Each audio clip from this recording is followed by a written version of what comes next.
With the SAP Analytics Cloud homepage, you can customize the screen you see every time that you sign in.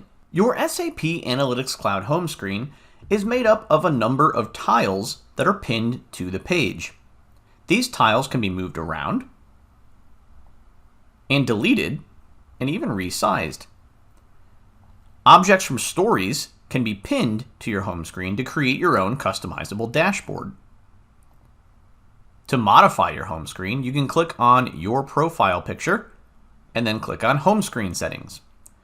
In here, you can change things like the default tab you see, the different background colors, a logo, and to remove or add tiles back to your home screen, you toggle them on here.